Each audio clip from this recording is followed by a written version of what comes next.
Bismillahirrahmanirrahim. Assalamualaikum warahmatullahi wabarakatuh. Alhamdulillahi rabbil alamin. Alhamdulillahilladzi arsala rasulahu bil huda wa dinil haqq liyudhhirahu 'ala ad-dini kullihi walau karihal musyrikun.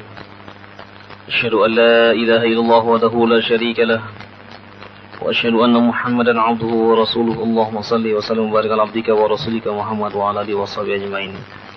Amma ba'du. Allahumma bika amsayna wa bika asbahna wa bika nahya wa bika namut wa ilaikal masir. Amsayna ala witratil Islam wa kalimatil ikhlas wa ala dini nabina Muhammadin sallallahu alaihi wasallam. Qulillahumma malikal mulki tu'til mulka man tasya wa tanzi'ul mulka mimman tasya wa tu'izzu man tasya wa tudhillu man tasya bi yadikal khair innaka ala kulli syai'in qadir. تولج الليل في النهار وتولج النهار في الليل وتخرج الحي من الميت وتخرج الميت من الحي وترزق من تشاء بغير حساب. اللهم إنا هذا إقبال ليلك وإدبار نهارك وأصوات دعاتك فاغفر لنا يا ربنا. Ma'asyiral muslimin rahimani wa rahimakumullah, jamaah salat maghrib yang dirahmati Allah Subhanahu wa taala, kaum muslimin dan muslimat, pendengar setia suara mujahidin, suara Bera Jaya dimanapun Anda berada, rahimani wa rahimakumullah. Syukur kepada Allah Subhanahu wa taala kita sampaikan alhamdulillah. Selawat dan salam juga kita sampaikan kepada Nabi kita Muhammad sallallahu alaihi wasallam yang telah menuntun umat ini dari alam jahiliyatil jahla ila nuril Islam. Semoga apa yang telah disampaikan kepada umat ini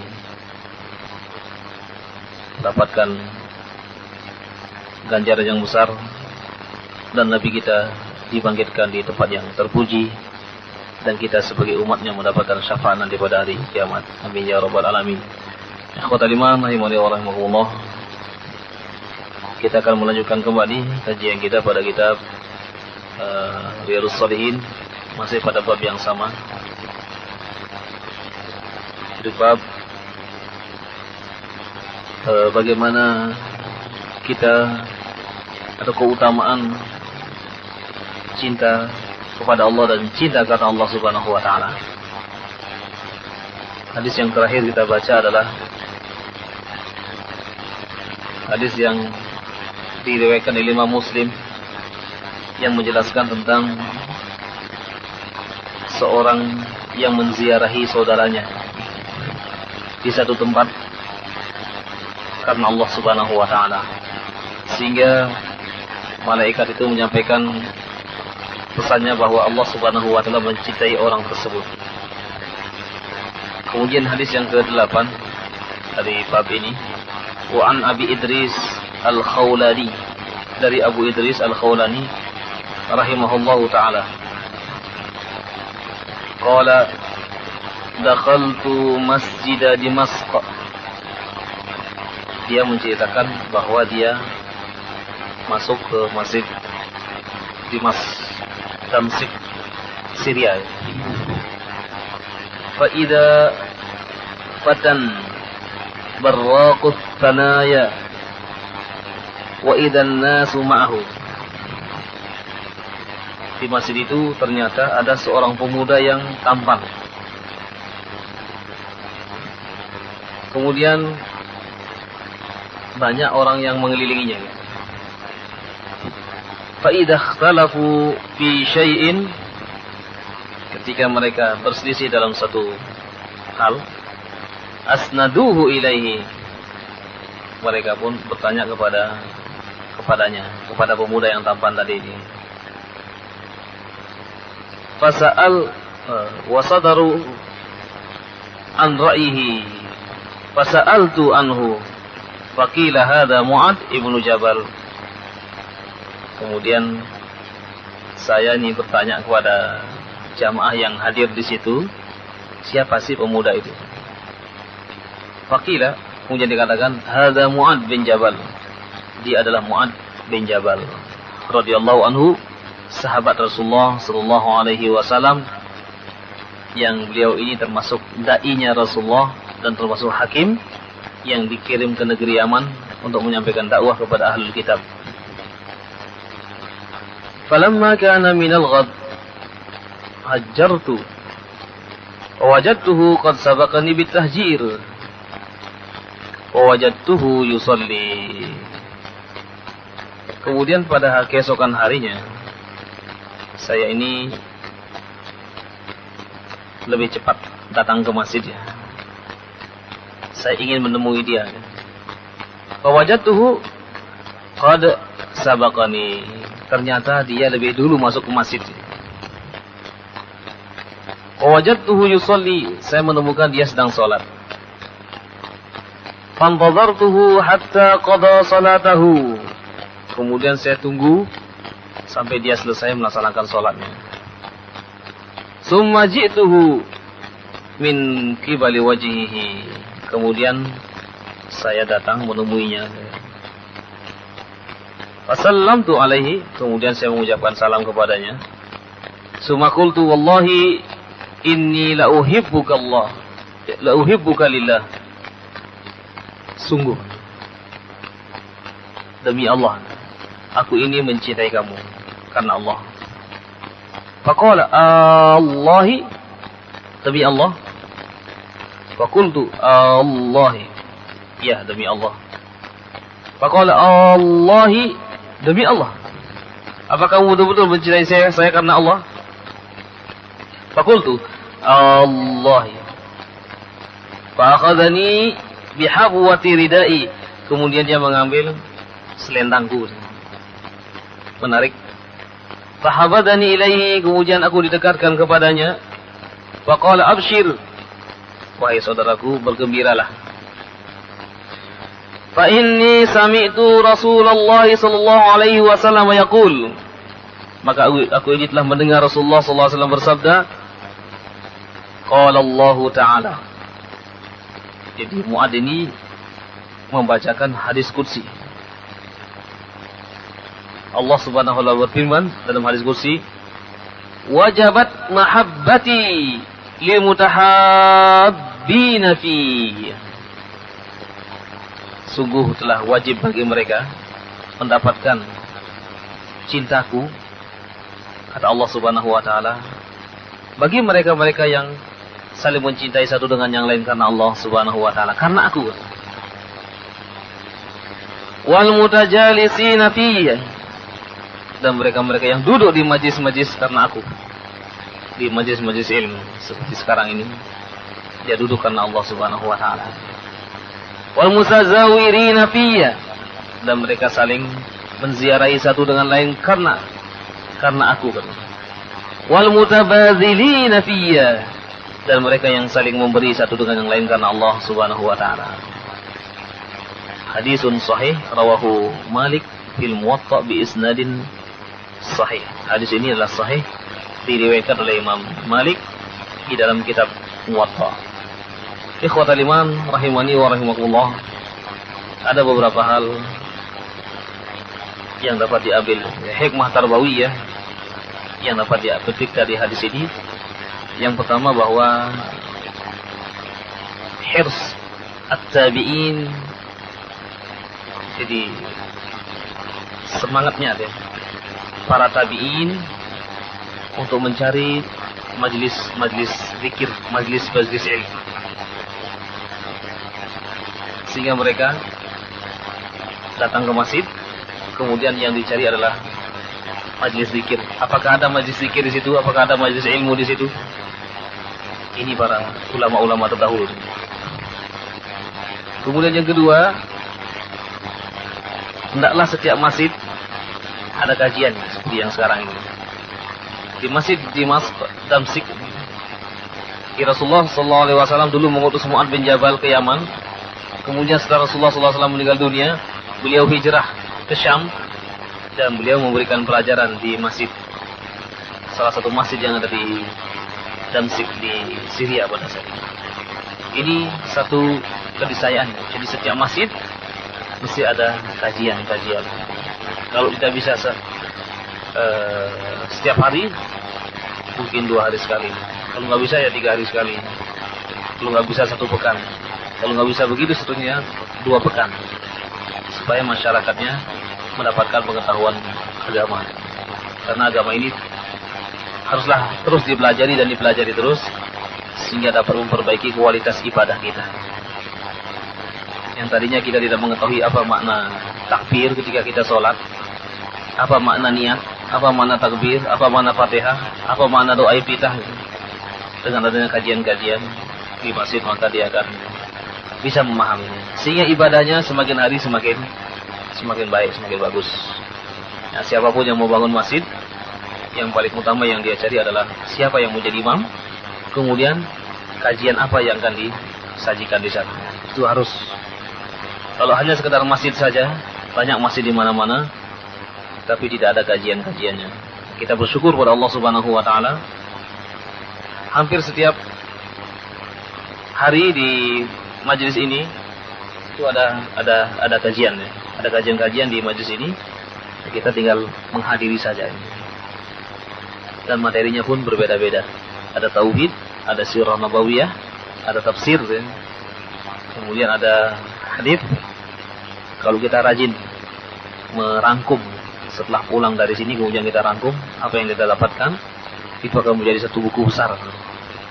Baik, ikhwatal iman rahimani wa rahimakumullah. Ini yang kedua. Kemudian yang ketiga, hikmah yang ketiga adalah at-tabkir ilal masjid amrun mahmud. Jadi lebih dahulu ke masjid itu lebih utama. Jadi siapa yang masuk masjid lebih dahulu maka dia adalah yang paling utama. Khususnya adalah pada hari Jumat. Siapa yang datang di awal maka seolah-olah dia berkorban seekor unta. Siapa yang datang setelah itu maka seolah-olah dia berkorban seekor baqarah sapi. Siapa yang datang setelah itu maka dia seolah-olah berkorban seekor syat kambing. Siapa yang datang setelah itu maka dia seolah-olah berkorban seekor ayam. Siapa yang datang setelah itu maka seolah-olah dia berkorban sebutir telur. Apabila khatib sudah naik mimbar, malaikat menutup catatannya. Setiap kali kita datang ke masjid, khatib sudah naik mimbar, enggak dicatat sama malaikat. Nanti jangan sampai hari kiamat kita protes. Ya Tuhan, dulu saya setiap Jumat sholat Jumat. Allah akan mengatakan, ente datang jam berapa? Ini catatannya ada semua. Jadi malaikat berdiri di pintu-pintu gerbang masjid. Yang datang dicatat, yang datang dicatat. Begitu seterusnya sampai khatib naik mimbar. Kemudian malaikat menutup catatannya dan malaikat ikut meninggalkan khutbah. Saudara lima rahimani wa rahimakumullah. Jadi keutamaan datang ke masjid disebutkan di dalam sebuah hadis, ala adullukum ala syai'in. Maukah aku tunjukkan kepada kalian suatu amalan yang apabila kalian lakukan maka akan menghapuskan dosa-dosa kalian. Sudah pernah kita bacakan. Beliau mengatakan isbagul wudu, menyempurnakan wudu. Wa kathratul khuta ilal masajid, memperbanyak langkah, sering-sering pergi ke masjid. Khususnya adalah pada saat melaksanakan salat wajib. Ini akan menghapuskan dosa-dosa seseorang. Apabila dia bersuci di rumahnya, sudah berwudu di rumahnya, kemudian ketika dia melangkah, langkah pertama menghapuskan dosanya, langkah yang berikutnya adalah meninggikan derajatnya nanti di dalam surga. Ikhwatal iman rahimani wa rahimakumullah. Ini yang ketiga. Kemudian yang keempat, hikmah dari hadis ini adalah fadlu Mu'adz bin Jabal radhiyallahu anhu wa radhahu. Keutamaan Mu'adz bin Jabal. Mu'adz bin Jabal ini pernah dimarahi oleh Rasulullah. Tapi di sisi lain Rasulullah menunjuk dia sebagai imam. Dan juga dia pernah ditunjuk sebagai seorang dai. Mu'adz bin Jabal pernah menjadi imam salat Isya di kaumnya, mengimami kaumnya. Suatu saat Mu'adz bin Jabal ini sudah melaksanakan salat bersama Rasulullah, sementara kaumnya menunggu ya. Kemudian Mu'adz bin Jabal pulang kepada kaumnya dan mengimami, menjadi imamnya. Jadi dia salat bersama Rasulullah, salat Isya, kemudian karena dia menjadi seorang imam, dia salat lagi bersama kaumnya. Jadi salatnya Mu'adz bin Jabal yang kedua inilah terhitung sunnah. Nah, ketika dia membaca ayat terlalu panjang, dia membaca surah Al-Baqarah, sehingga ada seorang sahabat yang mundur dari jamaah, kemudian dia sholat sendiri, kemudian dia pulang ke rumahnya. Kemudian setelah itu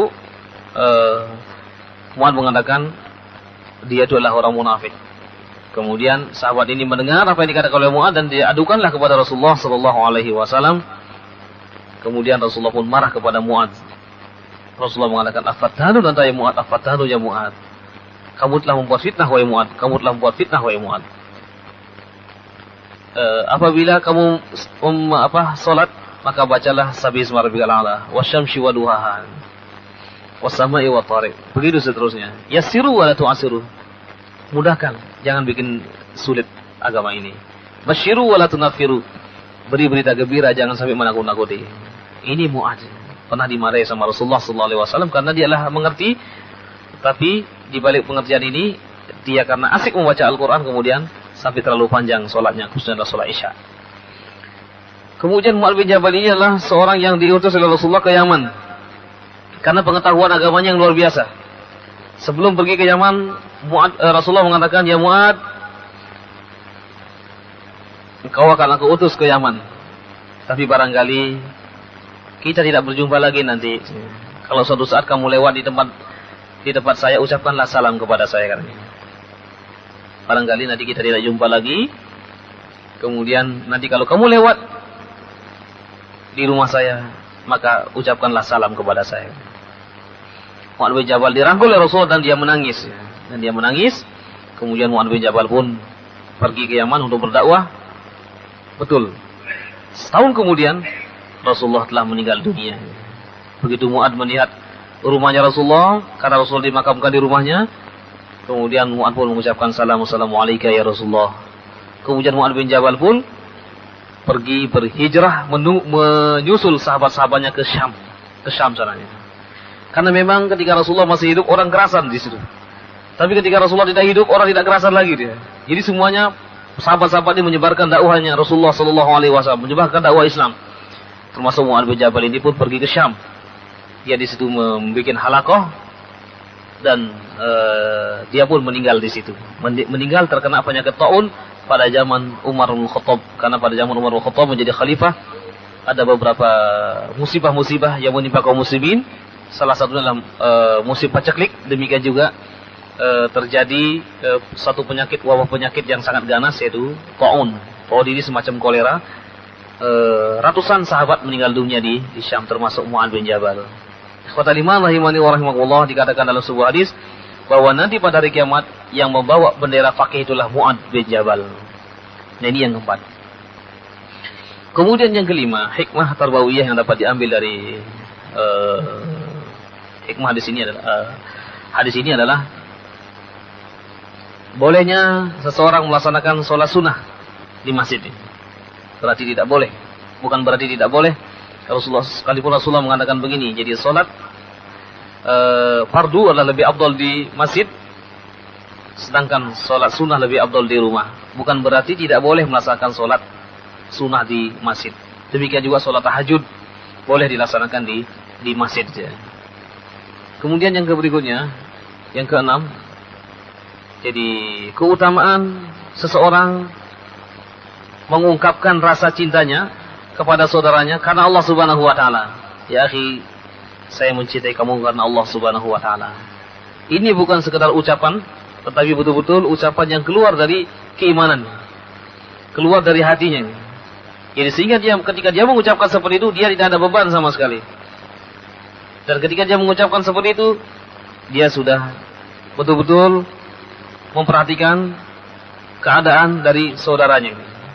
Ketika dia mengatakan uhibbuka fillah, saya cinta karena Allah Subhanahu wa taala. Suatu saat ketika saudara-saudara sedang dalam keadaan kesulitan atau mungkin perlu mendapatkan bantuan, maka dia tidak berat untuk melakukan itu. Karena dia sudah mengatakan uhibbuka fillah.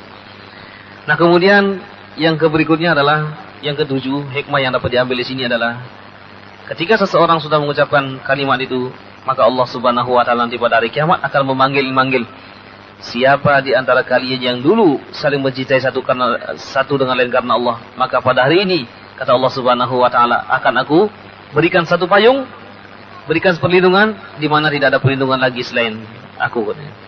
Ini sudah kita baca pada hadis yang sebelumnya, yaitu ainal mutahabuna bi jalali al-yawma udhilluhum fi dhilli yawma la dhilla illa dhilli, rawahu Imam Muslim. Baik, ikhwatal iman rahimani wa rahimakumullah. Baik, satu hadis lagi, hadisnya pendek. Wa an Abi Karimah Al-Miqdad bin Al-Karib radhiyallahu anhu, dari Abi Ikrimah Miqdad, namanya Miqdad bin Ma'di Karib radhiyallahu anhu, anin Nabi sallallahu alaihi wasallam qala, idza ahabba ar-rajulu akhahu, apabila seseorang mencintai saudaranya, fal yukhbirhu annahu yuhibbuhu, maka hendaklah dia memberitahukan bahwa dia mencintainya. Jadi diungkapkan cintanya kepada saudaranya. Kemudian ada hadis yang pendek lagi. Hadis yang berikutnya adalah wa an Mu'ad radhiyallahu anhu anna Rasulullah sallallahu alaihi wasallam akhadha bi yadihi. Jadi Rasulullah sallallahu alaihi wasallam mengambil tangannya Mu'ad. Wa qala ya Mu'ad, wallahi inni la uhibbuka. Demi Allah wahai Mu'ad, aku mencintaimu. Rasulullah mengatakan seperti itu. Summa usika ya Mu'ad, la tada'anna fi duburi kulli salatin taqul. Wahai Mu'ad, aku wasiatkan kepada kamu, hendaklah kamu jangan sampai melupakan setiap kali kamu mengakhiri salat untuk mengucapkan doa, Allahumma a'inni ala zikrika wa syukrika wa husni ibadatik. Allahumma a'inni, ya Allah, bantulah aku ala zikrika, untuk senantiasa dapat mengingatmu, wa syukrika, dan juga dapat mensyukuri nikmatmu, wa husni ibadatik, dan supaya kami ini dapat beribadah dengan baik kepadamu. Ini wasiatnya Rasulullah kepada Mu'ad bin Jabal, yang mengatakan, aku mencintai kamu wahai Mu'ad karena Allah. Kemudian diberitahukanlah doa ini, Allahumma a'inni ala dzikrika wa syukrika wa husni ibadatik. Sudah pernah kita terangkan bahwa ini dibaca selesai kita tahiyat. Jadi innaka hamidum majid, kemudian membaca doa berlindung dari empat hal, Allahumma inni a'udzubika min azabil qabri wa a'udzubika min azabi jahannam wa a'udzubika min fitnati syarri masiihid dajjal wa a'udzubika min fitnatil mahya wal mamati. Kemudian kita baca doa ini atau doa-doa yang lain. Tapi ikhwatal iman rahimani wa rahimakumullah, mungkin ini yang dapat disampaikan pada kesempatan yang berbahagia ini. Kita masih sisakan waktu kurang lebih 20 menit bagi jamaah yang ingin bertanya ataupun mungkin menambah, tafadhol silakan. Assalamualaikum warahmatullahi wabarakatuh. Waalaikumsalam warahmatullahi wabarakatuh. Yang kami mau tanyakan Ustaz, apakah Rasulullah pernah mengadakan atau melakukan salat jamaah tarawih Ustaz selama bulan puasa? Terima kasih Ustaz. Assalamualaikum warahmatullahi wabarakatuh. Waalaikumsalam warahmatullahi wabarakatuh. Apakah Rasulullah pernah melaksanakan salat tarawih berjamaah? Pernah. Beliau melaksanakan 3 hari di masjid itu. Jadi kemudian beliau salat di rumah. Khawatir kalau nanti menjadi wajib. Ini sudah cukup bagi kita sebagai dalil tentang bolehnya kita melaksanakan sholat tarawih berjamaah, yaitu sebulan penuh. Silakan, ada dalilnya Rasulullah SAW. Dan juga pernah Rasulullah SAW melaksanakan sholat tahajud di Ramadan itu dengan berjamaah dengan Ibnu Abbas. Jadi pada saat itu Ibnu Abbas bangun di malam hari dan dia berdiri di sebelah kirinya, kemudian Rasulullah pun membawa ke sebelah kanannya. Ini menunjukkan tentang bolehnya sholat malam atau tahajud itu berjamaah. Ya. Baik. Yang lain? Silakan. Assalamualaikum Ustaz. Waalaikumsalam. Doa yang sangat baik diajarkan Rasulullah kepada Mu'ad bin Jabal. Allahumma a'inni ala dzikrika wa syukrika wa husni ibadatik. Bentuk syukur yang bagaimana yang Rasulullah ajarkan kepada Mu'ad dan umumnya kepada kaum muslimin Ustaz. Terima kasih. Iya. Syukur itu ada 3 dia. Jadi asyukru bil lisan, syukur dengan lisan, mengungkapkan nikmat yang telah diberikan kepadanya dan mengucapkan alhamdulillah. Di dalam sebuah hadis katakan sesungguhnya Allah Subhanahu wa taala ahabba li 'abdihi apabila dia telah selesai melaksanakan atau selesai makan, idza akala summa qala alhamdulillahilladzi at'amana wa saqana wa ja'alna minal muslimin. Jadi Allah sangat senang sekali mendengarkan seseorang yang setelah selesai makan mengucapkan alhamdulillahilladzi at'amana wa saqana wa ja'alna minal muslimin. Ini bentuk syukur dengan lisan, kita ucapkan alhamdulillah. Kemudian syukur yang kedua adalah syukur dengan al-qalb, dengan hati. Bagaimana syukur dengan hati? Ya, mensyukuri nikmat Allah dengan hati ini adalah senantiasa dia zikir, ingat Allah Subhanahu wa taala, bahwa segala sesuatu yang diberikan kepada adalah merupakan anugerah dari Allah Subhanahu wa taala. Kemudian untuk kesyukuran yang ketiga, ini yang dicontohkan oleh Rasulullah sallallahu alaihi wasallam pada saat Aisyah bertanya, "Ya Rasulullah, lima fa'alta hada?" Jadi pada saat Rasulullah sallallahu alaihi wasallam melaksanakan ibadah salat di malam hari sampai kakinya pecah-pecah dia. Telapak kaki beliau pecah-pecah. Kemudian Aisyah mengatakan, "Kenapa engkau lakukan ini? Bukankah Allah telah mengampuni dosa-dosamu yang dulu maupun yang akan datang?" Kemudian Rasulullah mengatakan, "Afala akunu 'abdan syakura?" Tidaklah engkau ingin melihat aku ini sebagai hamba-hamba yang bersyukur. Jadi bentuk bersyukurnya Rasulullah karena dosanya telah diampuni adalah tidak pernah meninggalkan sholat tahajud. Ini bentuk syukur yang diajarkan oleh Rasulullah sallallahu alaihi wasallam. Dan di bulan Ramadan Rasulullah sallallahu alaihi wasallam disebutkan adalah ka'ajwadin nas. Jadi asyaddu min rih. Jadi Rasulullah sallallahu alaihi wasallam pada saat bulan Ramadan dia orang yang paling dermawan. Mungkin kebaikannya itu lebih cepat daripada angin yang bertiup ya. Karena saking Rasulullah hampir tidak ada satupun harta yang ada di rumahnya kecuali diinfakkan. Karena memang banyak orang yang memberi kemudian diinfakkan. Begitu seterusnya. Beliau sangat dermawan sekali. Itulah yang diajarkan oleh Rasulullah sallallahu alaihi wasallam bentuk bersyukur kita. Sehingga Allah Subhanahu wa taala menjanjikan akan menambah keberkahannya. La in syakartum la azidannakum wa la in kafartum inna adzabi lasyadid. Baik.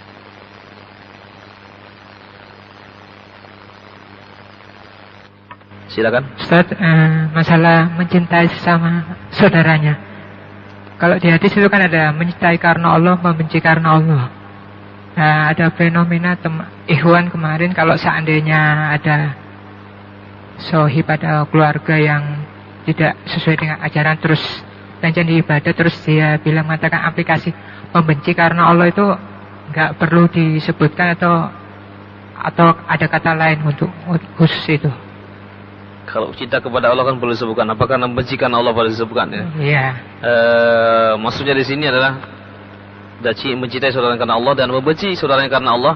Itulah yang dibenci, itu adalah kejelekan-kejelekan yang dia lakukan, keburukan-burukan yang dia lakukan. Dia benci karena itu, bukan dia membenci saudaranya dia.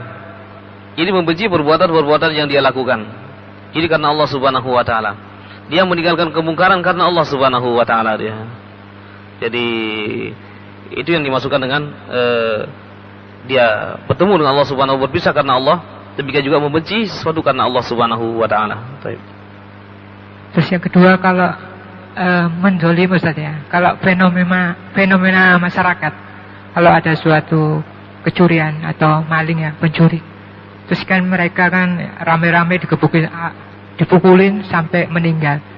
Seandainya pernah terjadi terus orang itu meninggal, sempat memukuli hingga meninggal, apakah hak ada seorang yang pernah memukul itu masih dipertanyakan? Ada pencuri dia, kemudian kampung itu ketahuan masa dia, iya, dipukulin sampai meninggal. Terus yang dipukuli itu atau masih ada bersangkutannya besok di akhirat? Apakah yang dipukuli ini masih ada sangkutannya di akhirat nanti dia? Seharusnya tidak dilakukan seperti itu. Jadi mungkin karena kejengkelan dari jamaah ini dia, atau masyarakat sudah sekalian langsung dihabisi dia. Sebenarnya tidak. Jadi orang yang mencuri potong tangannya. Itu pun kalau sudah diberlakukan hukum Islam, tidak sembarangan. Jadi tidak sembarangan orang misalnya ketika ketemu kemudian dipotong tangannya. Jadi yang dipotong tangannya di sinilah rubu dinar. 1 dinar sama dengan 1 juta. Berarti rubu dinar 1/4 dinar, berarti orang yang mencuri 250.000 udah dipotong tangannya. Dan juga ditanya dulu kenapa dia mencuri ini. Jadi tidak serta-merta kemudian dia mencuri kemudian dipotong. Boleh jadi dia lapar. Dia nggak punya sama sekali. Kejadian di zaman Umar bin Khattab. Ada seorang yang mencuri, dihadirkan di hadapan Umar. Dia mengatakan, sebelum Anda memotong tangan saya, silakan sampaikan ini kepada keluarga saya yang sudah tidak makan berhari-hari. Mu'adz bin Jabal pun meneteskan air mata, tidak jadi melaksanakan hukuman itu. Karena memang keadaannya sangat menyedihkan, memang sangat fakir sekali. Nah, ini hukum-hukum yang dilakukan oleh seseorang di dunia ini apabila itu betul-betul berdasarkan Islam, bukan karena dendam, ya. Jadi karena itulah yang melakukan hukuman di sini bukan orang per orang. Jadi negara yang melakukan. Jadi bagaimana kalau negara itu tidak menerapkan hukum Islam? Ya sudah. Jadi banyak-banyak bertobat kepada Allah Subhanahu wa taala. Ya, kalau kita melaksanakan sendiri kita salah nanti. Karena Rasulullah SAW menerapkan hukum ini, Allah memberikan kesempatan kepada Rasulullah setelah Rasulullah kurang lebih 13 tahun itu berdakwah. Setelah betul-betul terbentuk masyarakat Madinah ini. Kemudian beliau sebagai kepala negaranya, di situ baru diterapkan hukum-hukum Islam. Setelah dakwah tersebar kemana-mana, kemudian ada yang melakukan seperti itu, maka dilakukanlah hukuman-hukuman seperti hukum rajam, hukum qisas dan lain sebagainya. Ya. Jadi kalau tidak, masyarakat kita awam, masyarakat kita banyak sekali yang tidak paham. Jadi harus dipahamkan yang seperti ini. Jadi sehingga ketika terjadi kriminal-kriminal di masyarakat, maka hendaklah masyarakat jangan sampai main hakim sendiri dia. Ya, bagaimana caranya kalau seandainya memang dia ada jalan untuk berbuat baik, maka hendaklah kita memperhatikan juga dia. Jadi kan kadang-kadang ya itu orang itu main hakim sendiri. Ya, karena juga karena kejengkelan tadi itu, dan juga karena tidak mengenal hukum Islam. Kalau hukum Islam tidak seperti itu. Jadi ya mencuri ya diadili. Kalau seandainya betul-betul dia mencuri memang karena memang dia adalah seorang pencuri dia, maka di sini nanti dipotong tangannya dia. Tidak dibunuh ya, sebagaimana yang terjadi di masyarakat. Nyuri ayam bisa mati. Yang nyuri miliaran nggak mati-mati gitu ya. Bisa bebas berkeliaran kemana-mana. Baik. Assalamualaikum warahmatullahi wabarakatuh. Waalaikumsalam warahmatullahi wabarakatuh. Saya mau menanyakan begini Ustaz. Di waktu Mu'adz membacakan surat terlalu panjang, sedangkan Nabi kalau dia mengimami itu suratnya juga panjang-panjang. Bagaimana itu hubungannya dengan itu, gimana Ustaz? Iya. Nabi kadang membaca ayat yang panjang. Kalau sholat Isya membaca surah Al-A'raf 206 ayat. Berapa halaman? Maghrib beliau membaca surat Wat-Turi wa Kitabim Mastur dan Wan Najmi Idza Hawa. Kalau kita baca juz amma itu masih pendek-pendek semua gitu. Jadi ya tidak, artinya sholatnya Rasulullah tidak panjang semua, tapi subuh panjang, di atas 100. Rasulullah SAW membaca ayat di subuh lah di atas 100. Sampai ketika para sahabat selesai sholat, itu sudah kelihatan menguning-menguning ya, karena saking panjangnya bacanya Rasulullah SAW ya. Jadi kalau maghrib kadang-kadang panjang, kadang pendek. Isya juga begitu. Rasulullah SAW kadang baca yang panjang, kadang juga baca yang pendek. Variatif ya.